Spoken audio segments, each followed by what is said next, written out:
Belén du Pará. El Amazonas se enfrenta al viajero.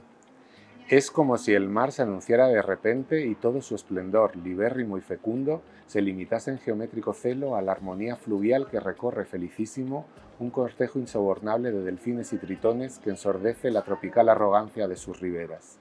Yo quisiera llenar estas aguas de la calma que florece magnífica en la luz infinita de otras playas y dejar, con mi mirada, que nunca fue más sabia, un verso resonando en la línea inquieta y gigantesca que apenas si esboza con brumas y con sombras esa orilla que no está, pero que existe.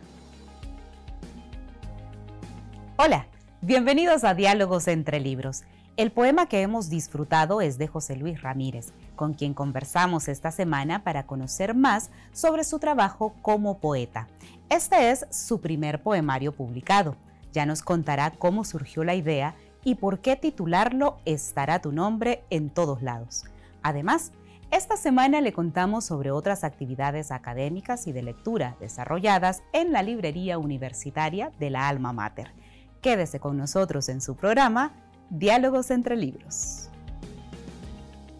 Uno de los libros que les recomendamos comprar esta semana en la librería universitaria es el de la escritora española Rosa Montero.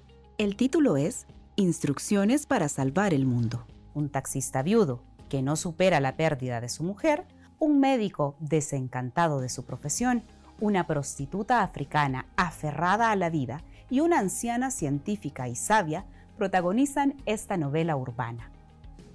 Resulta un escrito esperanzador que hace reflexionar sobre la forma en la que llevamos esta modernidad, en cómo nos perdemos el mundo real por estar en un lugar ficticio y solitario, como podrían ser las redes sociales, entre otros.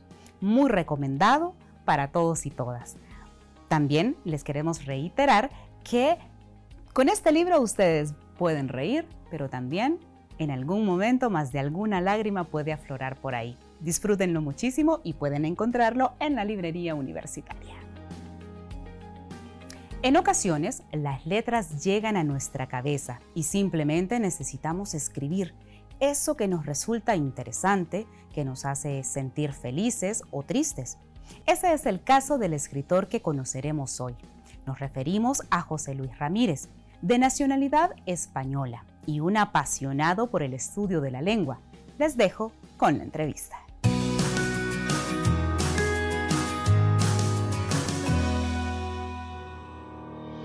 José Luis Ramírez, bienvenidos a Diálogos entre Libros. Muchísimas gracias. Gracias por compartir esta lectura con nosotros.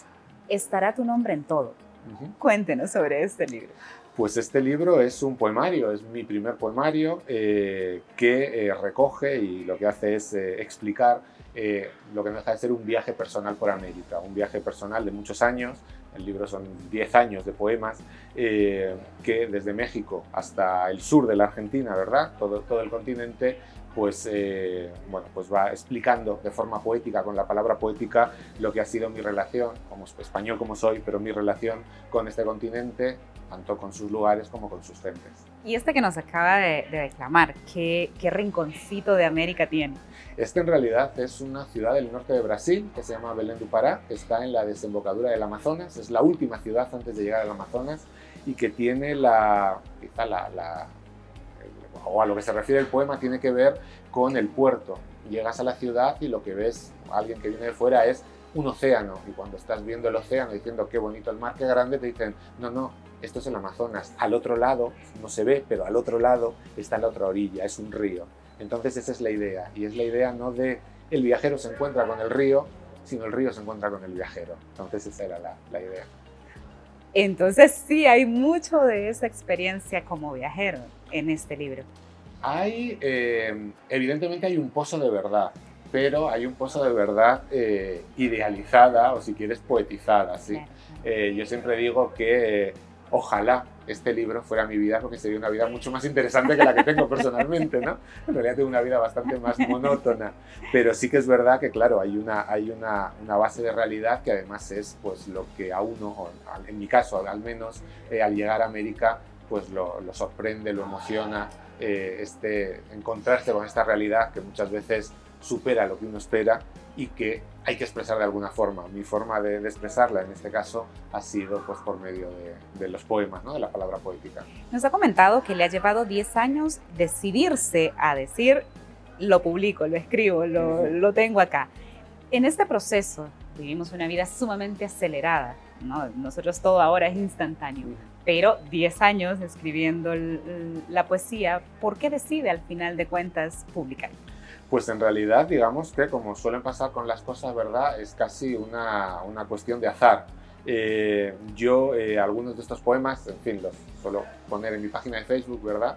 Y una amiga muy querida, es profesora en Italia, ella es argentina, pero es profesora en Italia, leyó algunos de estos poemas y me dijo, mira, no sabía que escribes, me ha gustado mucho. Ella es una poeta muy reconocida, Marisa Martínez Pérsico, es quien ha escrito el prólogo del libro. Me han gustado mucho los poemas, se los he mandado a mi editora y me ha dicho que le han gustado y que quiere hablar contigo para ver si se pueden publicar. De manera que la idea no era publicarlos, en fin, eran poemas para mí porque ciertamente yo no dejo de ser un aficionado, ¿no? Un infiltrado en este mundo de la literatura. Pero bueno, así se dieron las circunstancias y al final pues aparecieron. Así que, digamos que no es algo planeado, es fruto de tantas casualidades que es como suelen ocurrir las cosas buenas en la vida, por otro lado. ¿Había miedo al momento de publicar? ¿O es un tema de querer guardar algo para usted? No, yo creo que no era, miedo no era. Yo creo que era la idea de, ¿cómo decirlo? Me parece que esta poesía quizás no va muy en la línea de lo que se suele publicar ahora, entonces yo tenía la impresión de que no iba a ser interesante, que no iba a tener interés. Quizá era un poquito de desconfianza en mí mismo como poeta. Entonces, en realidad, nunca me lo había planteado porque pensé que eran simplemente, pues, qué sé yo, el hobby, la afición de alguien, ¿verdad? Para sí, pero no para hacer público. Bueno, esta querida colega me dijo que no, que ella le parecía que se podía publicar y entonces, pues, lo lanzamos al mundo, ¿no? A ver qué opina la gente. Pero no fue miedo, fue simplemente quizá no verme como poeta. Entonces, al no verme como poeta, tampoco había tenido nunca demasiado interés en publicar. Vamos a ver en este momento un fragmento de una de las estudiantes que estuvo en la presentación de este libro y precisamente nos dice eso, cómo su experiencia le está poniendo a ella ese gusanito de publicar lo que escribe, porque al final de cuentas es compartir, ¿no? en este mundo. Veamos. Me encantó mucho la exposición de hoy porque se refirió mucho a lo que literalmente estoy viendo, la poesía y todo eso. Y me encanta mucho porque desde un punto de vista, él ya pasó por lo que yo estoy pasando y en sí me está encantando porque fue un punto de vista que yo necesitaba tal vez para escribir. Me hizo clic fue que él expresó que algunos literatos como nosotros no podemos a veces como hacer clic con la poesía porque ya lo miramos de otra manera diferente, ya más estructurado, más específico, y entonces a veces los cuesta, pero al momento de que ya empezamos a entrar en nuestro ambiente de pensar y todo eso, lo vamos haciendo como un clic ya con la poesía y esto es un arte en sí. ¿Cómo resulta este tema de ser inspiración para otros? ¿Cómo se lleva eso? Pues la verdad es que al ser la primera presentación es la primera vez que me pasa. Se lleva con responsabilidad. Se lleva con responsabilidad porque, sobre todo con alumnos, ¿no? Que están empezando y demás, a veces es muy fácil que se desilusionen. Y entonces, en este sentido, pues es por un lado es muy grato, porque parece que todo es la parte negativa, es muy grato, ¿no? Poder sugerir a otros, pues sobre todo cuando es gente joven, ¿verdad? Pues esta idea de comenzar a escribir y expresarse, pero también con responsabilidad, porque pues es algo importante, No es tan fácil el mundo de la literatura, hay mucha crítica, hay mucho peso, ¿no? Sobre quienes escriben y quienes leen también. Sí, yo entiendo que no, porque por un lado, por parte del que escribe, muchas veces es en cierto modo pues exponerse, y siempre exponerse da miedo, y también por parte de lo que es el mundo literario, me parece que como en otros mundos, pero especial quizá en el literario de forma más marcada, está la cuestión de los egos, que hace que no sea nada difícil, nada fácil, perdón, entrar y poder mantenerse. Yo creo que hay que relativizar estas cuestiones. Yo escribo escribí este poemario porque sentía que tenía que escribirlo y ha salido y está ahí en la luz, está publicado. Entiendo que a alguna gente le gustará y estaré muy contento por ello, y otra gente no le gustará, y bueno, pues igual que hay otras cosas que yo leo y que no me gustan, me parece que si lo presentas y entonces quieres obtener la parte positiva, también tienes que estar dispuesto a recibir la parte negativa, que pueden ser las críticas. Y al final crecer, ¿no? Con esto que de repente no le gusta al otro y crecer como escritor. Claro, en realidad las críticas hay de dos tipos. Me parece que aquellas críticas que son críticas que ves que no hay una mala intención, pues uno las recibe sin ningún problema y las escucha, y muchas veces lo que tú dices, ¿no? Uno aprende de ellas y puede mejorar, que en el fondo es lo que uno pretende en la vida. Hay otras que sabes que son críticas malintencionadas, pero precisamente por eso lo que tienes que hacer es simplemente olvidarlas, porque sabes que en realidad la crítica no es dirigida al trabajo de repente, ¿no? Tiene otras motivaciones. Entonces me parece que por eso uno tiene que ser bastante positivo, porque la crítica buena enriquece y la crítica mala ni siquiera se tiene que perder el tiempo con ella, de manera que... Esa es mi filosofía, ¿no? Relájate y disfrútalo. ¿Y por qué el nombre? Pues el nombre en realidad también fue un poquito casualidad. El poemario tenía otro título, probablemente un título mucho peor, y mi editora me dijo que no, que ese título no. Entonces yo estuve pensando qué título podía ser, y al final el título estaba en el mismo libro. Estará tu nombre en todo, es el último verso del último poema, es el final, es lo que cierra el libro. Me parecía que era un título que explicaba muy bien lo que es el poemario, ¿no? Si tu nombre es Hispanoamérica, y por eso en la portada aparece América, ¿verdad? Pues es una forma de hacer hincapié en esta idea de América como el lazo de unión, el nombre que está en todo, en este caso en todo el poemario, y si no en todo, al menos en mucha parte de mi vida, naturalmente.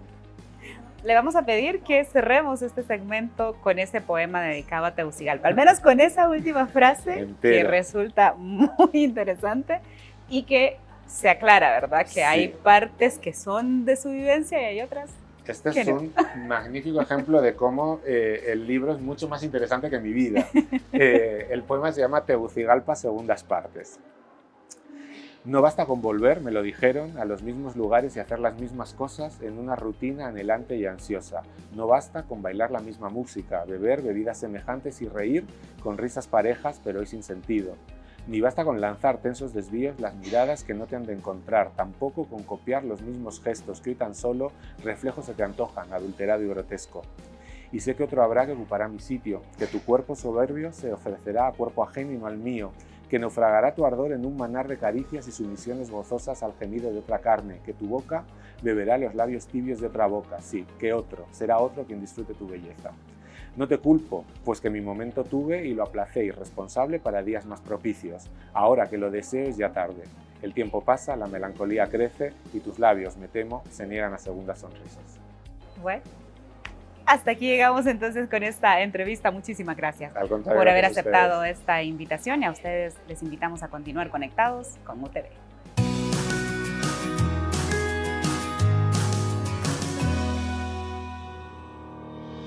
Otra de las actividades desarrolladas en la librería universitaria fue la conferencia Pensamiento Crítico, organizado por estudiantes de diferentes carreras pertenecientes a la Facultad de Ciencias Sociales. Veamos parte de lo expuesto en este conversatorio. Muy buenos días, estimados compañeros, profesores presentes. La carrera de Filosofía y la librería y tienda universitaria José Trinidad Reyes les da la bienvenida a este café filosófico. Este conversatorio no está dirigido a personas intelectuales y académicas, sino a la gran cantidad de personas disconformes y que se quejan ociosamente de la dureza de sus destinos o de los tiempos en que viven, para que sea desde ese entorno y esa forma que tienen de afrontar la realidad la que propicia una reflexión genuinamente crítica. Porque el ser crítico no significa ensimismarse, es decir, aislarse de lo que le rodea, creando del conocimiento una especie de deidad. Significa cuidar de sí, cuidar del otro, hacer de sus pensamientos escritos y divulgaciones un patrimonio de la ciencia y de la sociedad. Pensemos críticamente, no para engrandecernos a nosotros mismos. Escribamos críticamente, no para que nuestros nombres queden registrados en libros sin consultar en viejas y polvorientas librerías. Divulguemos nuestras ideas, pero que sean las más correctas, las que digan la realidad de las cosas. Pensemos, escribamos y divulguemos para vivir mejor. A continuación les presentamos al máster Mario Coto, jefe del Departamento de Filosofía, y lo hacemos con un fuerte aplauso. Por eso las emociones, los sentimientos, los afectos han de ser considerados y tomarlos en cuenta. Pero muchas veces en nuestra transmisión de contenidos que hacemos en las aulas, esa parte no importa, hay que ser objetivos, hay que verificar conocimiento, hay que corroborar, porque la ciencia lo pide, y nos ponemos una nueva camisa y somos nuevos sacristanes o sacerdotes del dogmatismo científico.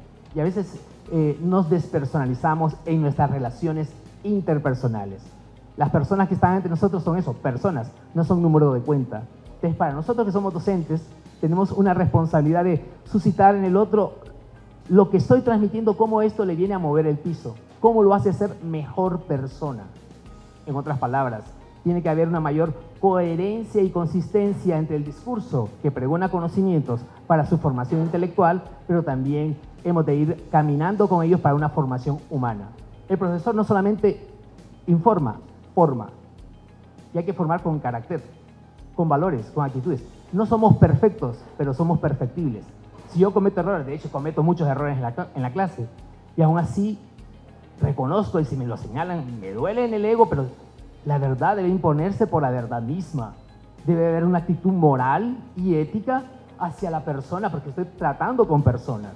Y esto es muy común en nosotros, en nuestras relaciones cotidianas. Pero cuando pregonamos desde la universidad la verdad, la razón y todos los valores que tiene la academia, hemos de ser más coherentes y consistentes. Por eso la actitud de la persona que navega en el mundo de la filosofía y la ciencia no debe ser la actitud de un sábelo todo, sino una persona que está al servicio de la verdad. Y con esto finalizamos su programa Diálogos entre Libros, no sin antes recordarles que en la librería universitaria ustedes pueden encontrar tanto la literatura deseada como también esos libros de texto para continuar sus estudios. Hasta aquí llegamos en su programa Diálogos entre Libros. Hasta la próxima.